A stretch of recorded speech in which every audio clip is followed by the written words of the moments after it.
I never thought I'd be the kind of person who would cut off my own family. Family has always meant everything to me. I grew up in a house where Sunday dinners were sacred, birthdays were celebrated like national holidays, and weddings were considered the pinnacle of togetherness. But when it came time for my brother's wedding, my entire world shifted. My son, Ethan, is 8 years old. He's sweet, kind, and yes, he has autism. He doesn't always do well in noisy, crowded environments, and he sometimes flaps his hands when he's overwhelmed. But he's brilliant, funny, and one of the most loving kids you'll ever meet. To me, he's perfect. When my brother James announced his engagement to his longtime girlfriend, Hannah, I was overjoyed. Ethan was excited too. He kept talking about Uncle James' big party and asking if he could wear a bow tie. We went shopping together for a tiny suit. He looked adorable, beaming in the mirror as he spun around in his blazer. Then came the email. It was from Hannah. She started politely, saying she was so happy I'd be attending the wedding. Then came the line that broke me.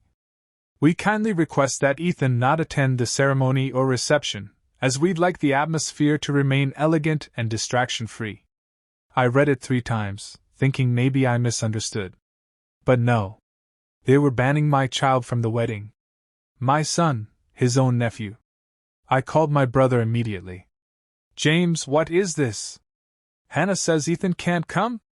James sighed, like I was making a big deal out of nothing. Look, Sarah, you know Ethan. He's unpredictable. Hannah is worried he'll have a meltdown. She wants everything perfect. It's her big day. I was speechless. He's your nephew. How can you even think of excluding him? James got defensive. It's one day. Don't make it about you. Or him. Just come by yourself. That was the moment something inside me cracked. I looked at my son playing with his Legos in the living room, humming happily, completely unaware of the rejection his own family had thrown his way. I decided then, if Ethan wasn't welcome, neither was I. I politely declined the wedding invitation. When people asked why I wasn't attending, I told the truth. Some relatives sympathized, but most shrugged it off. It's just easier without kids, one aunt said. Another chimed in. Weddings are stressful enough. No one seemed to care about the deeper message, that my child was considered a burden. Months passed. James got married. I saw pictures on social media, smiling faces, beautiful decorations, everyone dancing. Except me and Ethan. We weren't part of it. I thought I could swallow it and move on. But then Thanksgiving came. Our family has always celebrated it together at my parents' house. This year, I was hesitant, but my mom begged me. Please, Sarah. It's Thanksgiving. Let's not make it awkward. I gave in. I dressed Ethan in his little plaid shirt, baked my famous pumpkin pie, and drove over. At first, it seemed normal. Laughter in the kitchen, football on TV, kids running around. But as soon as I walked in with Ethan, I noticed the glances. Whispering. My sister-in-law Hannah stiffened when she saw us. James barely said hello. Dinner was awkward. Every time Ethan asked a question or made a little noise, I saw Hannah's jaw tighten. When he accidentally spilled some cranberry sauce, she actually rolled her eyes.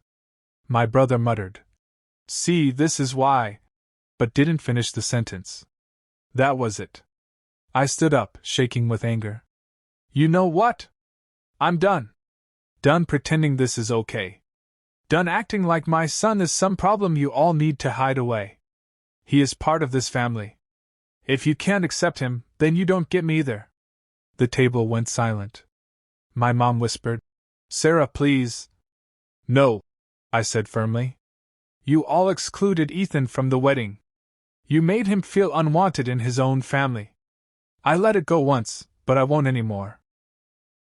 If you can't love my son for who he is, then you don't deserve to have us at your table. I grabbed Ethan's hand, took our coats, and left. That night, I cried harder than I have in years. Not because I regretted what I said, but because I realized I had truly lost my family. The people who were supposed to love us unconditionally had chosen perfection over compassion. But then something happened. Over the next few days, a few cousins reached out. One texted, "I'm sorry, Sarah. I should have said something at dinner. Ethan is amazing. Can we come visit?" Another cousin called to say she admired me for standing up. Slowly, I realized not everyone in my family was blind. Some of them were just too afraid to speak. As for James and Hannah, they tried to play the victim, telling everyone I ruined Thanksgiving. But I didn't care anymore. For once, I wasn't trying to keep the peace at the expense of my child. The twist came a few months later. Hannah and James had their first child, a baby girl. Suddenly, they wanted family support. Babysitters. Advice. Free meals. My parents, trying to keep the family together, asked me to forgive and forget. But I couldn't. I looked at my daughter-in-law holding her baby and realized, if they could cast out my child so easily, what kind of example would I set by welcoming them back with open arms? So I told them calmly, "When Ethan wasn't good enough for your wedding, you made your choice. Now I'm making mine. My son comes first, always. Until you can genuinely apologize to him, not just to me, we're done." To this day, they haven't apologized. And honestly, that's okay. Because now, my little Thanksgiving table is smaller but filled with people who actually love and accept us. Ethan still asks sometimes why he wasn't at Uncle James' wedding. I tell him the truth, in the gentlest way I can. Some people didn't understand how special you are. But that's their loss, not yours. And deep down, I know I made the right choice. Family isn't about blood.